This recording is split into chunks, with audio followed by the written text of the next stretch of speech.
Well, I'm back, guys. Here we go. 5-1 now. Down to 5 more of my favorite DC heroes. Once again, I hope everybody's enjoying it. Like I said before, feel free to give me responses, comments, you name it. So number 5 on the list would have to be the Scarlet Speedster himself, the Flash. Now, at first, I wasn't really impressed by speedsters. All they did was run fast. But Flash gave you a little more than just being super fast. He vibrates. He can vibrate through mostly anything he wants to.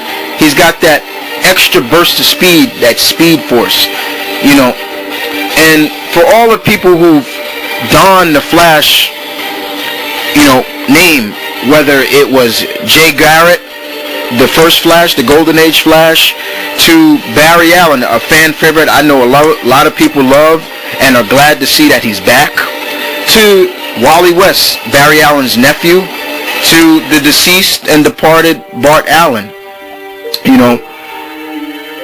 They all have a special place with me as the Flash. But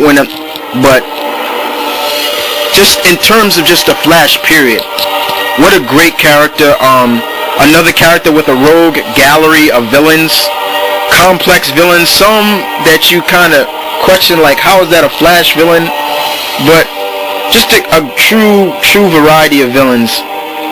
And Flash, he's not just a speedster. He's intelligent, he's funny, a key member of the Justice League, and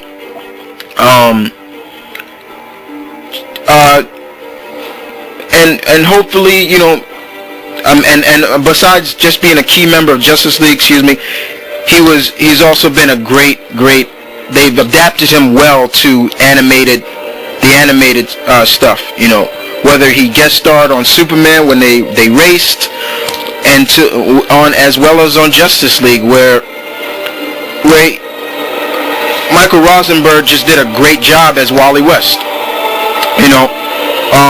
Hopefully he will make it back to the big screen. There was talk of Mr. Ryan Reynolds doing a Wally West. He was in talks of doing Wally West Flash for years. And you know what? He probably could pull it off. But not saying he didn't pull off Wade Wilson well, because he did a great job as Wade Wilson. So much love and respect to Ryan Reynolds. But I can definitely see him doing a Flash as well. But the Flash is another one of those great characters that you gotta truly love. And when he hits that speed force, just don't be in his way. Just don't be in his way, guys. Number 4.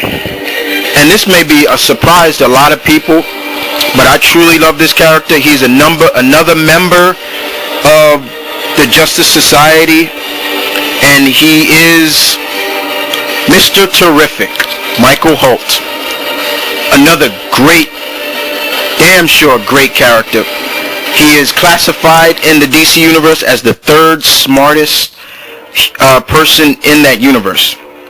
If you don't know him, he's the man, the black guy with the mask, the T-spears that circle around him, docked in the leather jacket.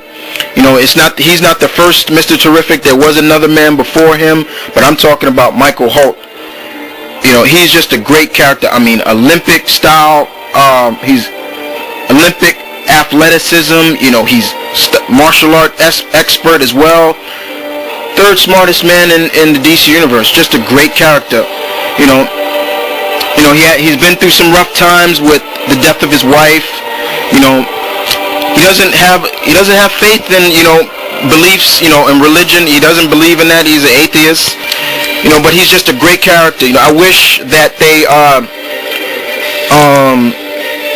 explored him more in Justice the Justice League cartoon, as you saw in Justice League Unlimited, he had a minor role as being like the guy, the lookout in the Watchtower, you know. But Mr. Terrific can do his thing, you know. He does his thing, and him and Wildcat are my two most favorite people on the Justice Society, the JSA.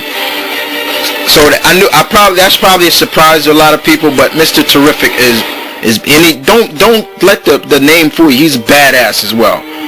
You know, he can throw down. He is badass. But just a great character, a great key character to have on a team like the Justice Society, where there's the old school and the new school, the new breed getting schooled by the older generation, showing them the teamwork, the skills, everything. And he is the chairperson of the Justice Society as well. So just a great character, guys. I do recommend that if you don't know who he is, check him out. Read past issues of Checkmate, Justice Society. He's currently in now. If anybody could probably pull him off to make a live action debut, I got my choices, but I would love to hear you guys' choices first, and then I'll give you mine. So, down to 3. And that would be the woman who started it all for this rise of female heroes. Wonder Woman. Diana Prince, Wonder Woman. If anybody deserves to be in this list, Diana does. Just a great character. And I've touched on this before about what I said, guys, about the Greek mythology. She's all into that. You know, her character, the Amazons, everything is all mixed into that Greek mythology. So she's just a great character. Coming out in the 40s, you know, being created by the man who created the lie detector. You know, so my view of that, I'm like, so what happened? You created the lie detector, and then all of a sudden it's like, you got bored, so you just said, let me just create a superhero.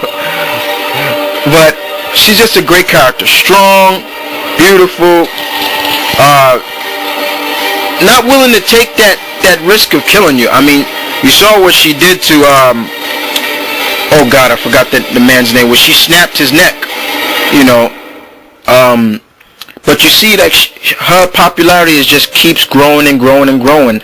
And hopefully she's another one that Hollywood will bring back to the big screen. I mean, there was talks of script being written by Josh Whedon and things like that. But eventually we're not hearing anything more. But eventually we should see her back. I mean, they've done a great job with her animated, but it's time to bring her to the big screen. It's just, who could carry that role? That's the problem.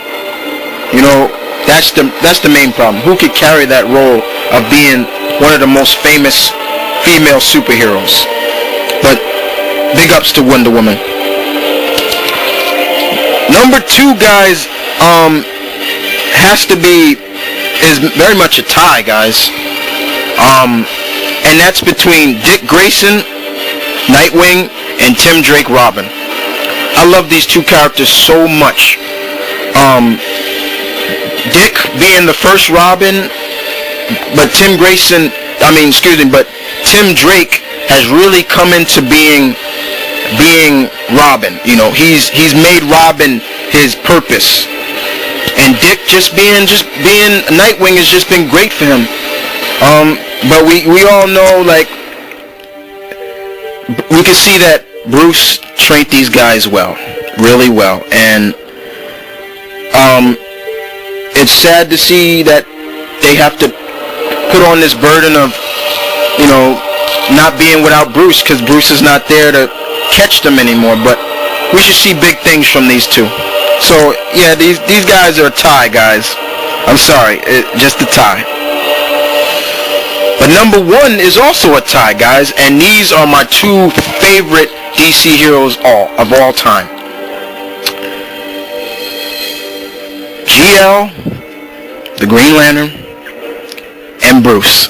I do not call Batman by his superhero name. I always call him Bruce. These 2 characters are just so great to me. And what more can I say about Green Lantern? Just a great character. All that power in that ring. And Batman being the greatest detective you can think of. And such a great partnership these 2 have had. They've worked together well. And I love the fact that they reconciled their friendship recently. So just a great character. So there you go, guys. My top 10 DC heroes.